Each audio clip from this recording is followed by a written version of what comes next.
Has Sue Ellen's reach for the bottle gone too far? Has Dusty's anger got the better of him? Or will Cliff Barnes finally settle the score? The wait is over tonight as we find out who shot JR at 9 p.m. But first, it's your friendly Thamesmen.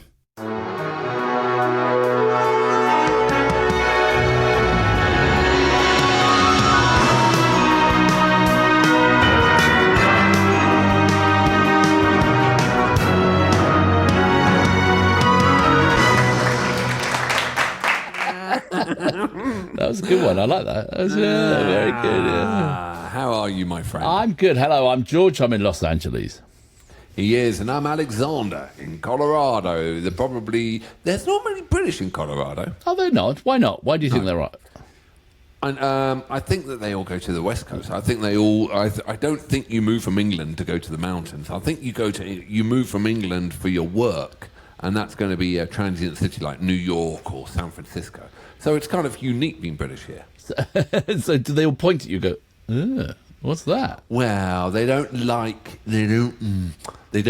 other people coming in from other states, right? So they don't like the Californians, they don't like the Texans, and whenever I ask where I'm from, I just tell them the truth. I just say, I'm a pilgrim. And that kind of shuts them up, you know what I mean? Okay, all right. So are they nice people? Are they good people? Lovely people, too nice. Don't trust them.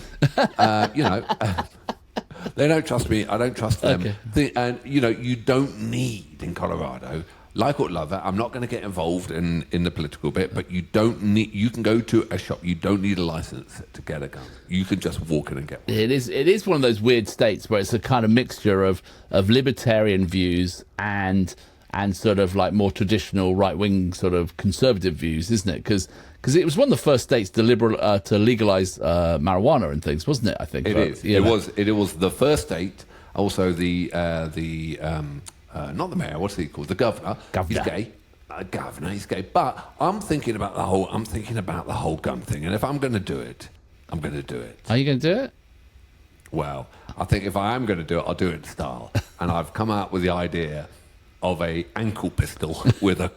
What are you? With a pearl handle. What are you, 20 cents? Are you like a $20 hooker or something like that? You know, you're going to keep it under your frilly knickers or something. It's just like, if you're going to do it in the worst way possible. And I'm thinking an ankle pistol with a pearl handle and a diamond on the trigger. I mean, put your money where your mouth is. Seriously, invest in the gun, you know? And this is going to keep the bears off, is it? Or are they just going to laugh at you? They're just going to run away laughing. If someone tries to cheat at cards, you know, like it's just whip it. But do you remember the millennium when at the year 2000, and apparently everything was going to melt. Yeah. And all the computers. Y2K, yeah. The Y2K. Yeah. For those who are everyone here knows about Y2K. Basically, the world was going to come to a stop. Mm-hmm. So we sat down, Nick and I, and a few others, and we thought, what can we do, right? And we thought we'll sell everything and invest in a gold shotgun. Because then you could just protect yourself. I don't think. And how did it go? We didn't do anything, and all the traffic lights worked. Yeah, exactly. And none of the planes crashed. It was all very dull. Y2K. I had a great party that night, I must say. It was pretty awesome. So, where were you? I was on the banks of the River Thames watching the firework display in London. It was amazing. Who are you with? Some long forgotten lady. So. I was in Sri Lanka. Oh, really? And and. There was banging and all day, and they were building something, and the stroke of midnight came on. Someone flicked a light switch on a palm tree, and the light bulb came on, and someone had cut out the year 2000 in wood, and it was like, it was absolutely brilliant. There was no razzmatazz. That was it. It was like fantastic. It's about equal to the American New Year's Eve, where they watch this stupid ball drop in Times Square, which is the most rubbish New Year's Eve I've ever seen, honestly. I'm so old that when I see that, I could just think, oh God, I just need a pee if I was there, and there's nowhere to go, right? There's just everyone's in the crowd, waiting for this ball to drop, and no one can go, and there's no toilet.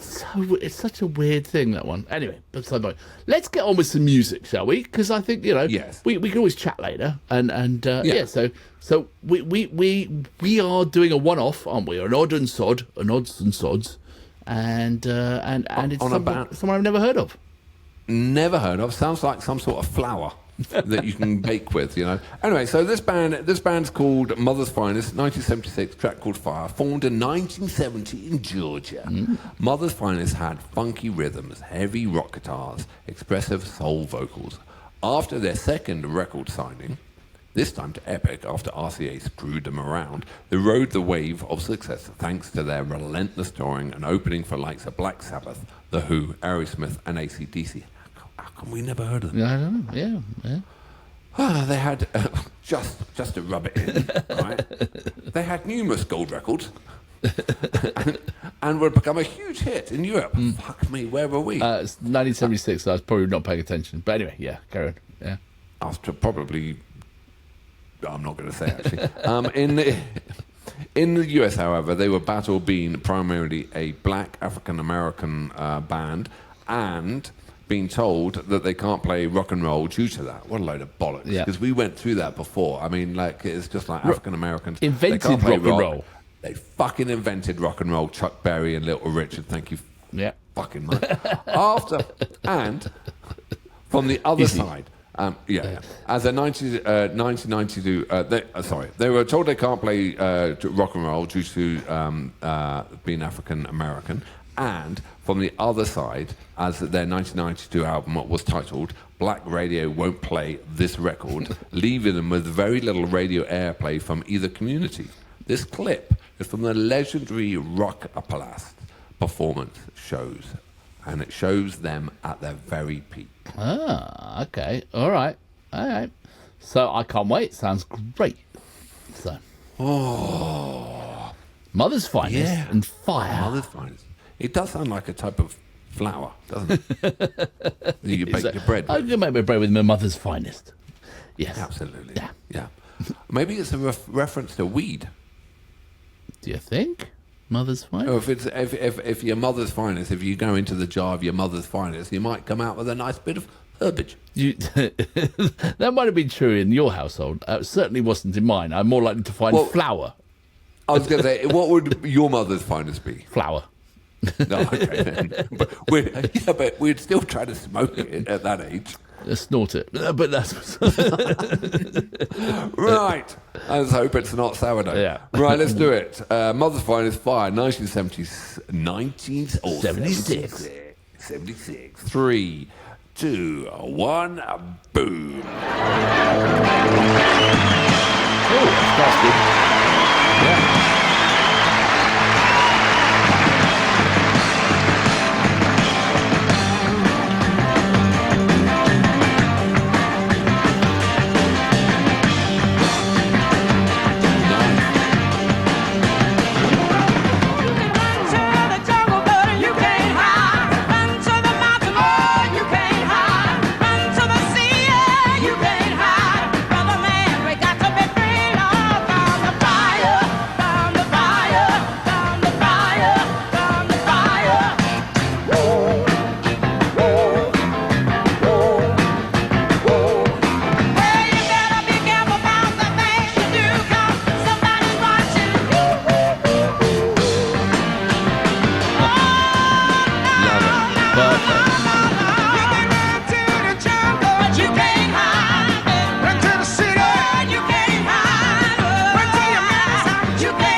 Why haven't we seen that?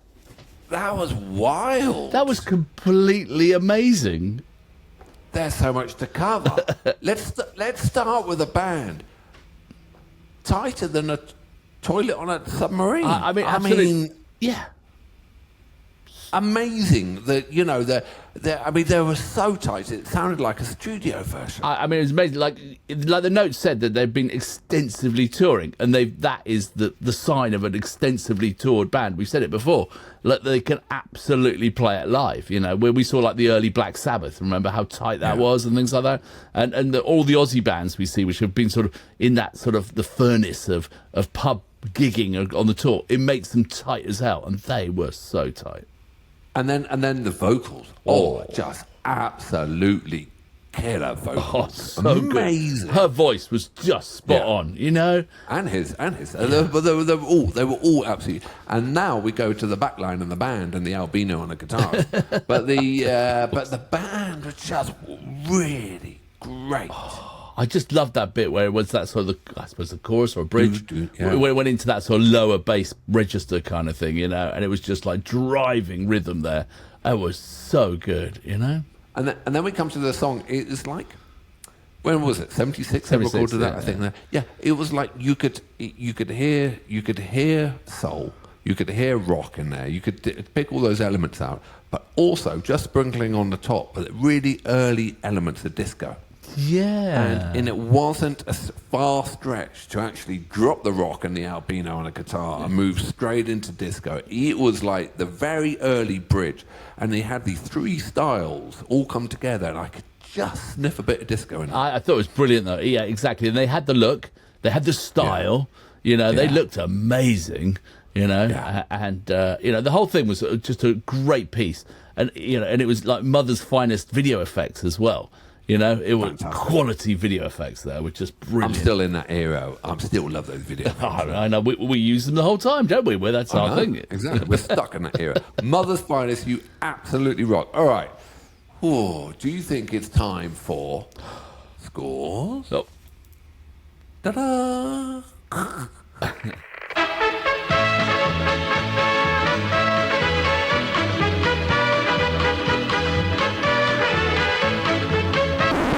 Welcome to the scoreboard. Laser scoreboard. Nothing but the best for you, dear. Mark III. Subscriber. So, all right, okay. So for those who don't remember, we have a highly technical piece of technology, maybe, and we keep scores. And once we fill up the board, we'll wipe it down and start again. And it's out of 10 for each of us.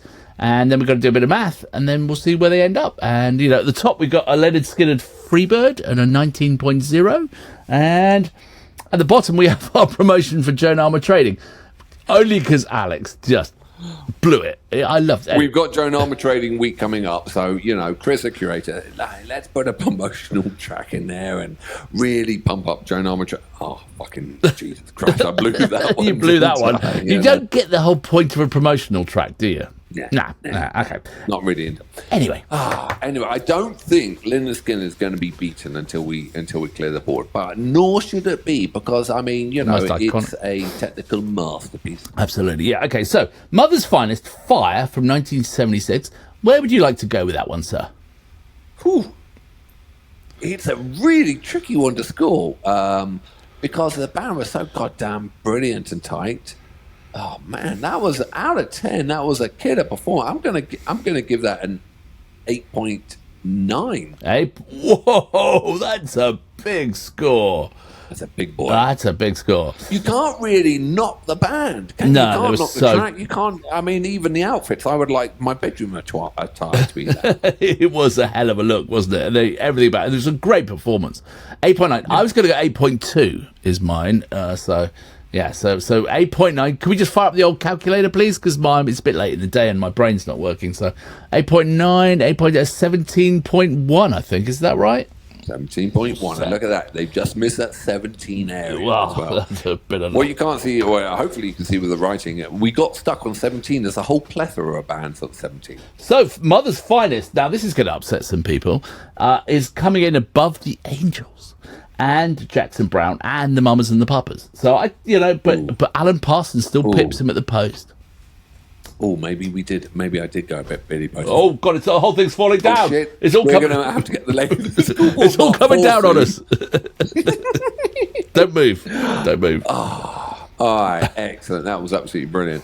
All right, so maybe I did go a bit Billy Boastful, but absolutely brilliant. I'm going to dig some more of this stuff out there. What should we do if there are other tracks and others finest? Put it down there, because obviously we're completely ignorant. And also, if you've watched the video, now's the time to pay the price and press subscribe. And also join us on Patreon. And come and join us, because that helps us in many ways. So thank you. All right. See you on the flip side. See you on the flip side. Bye.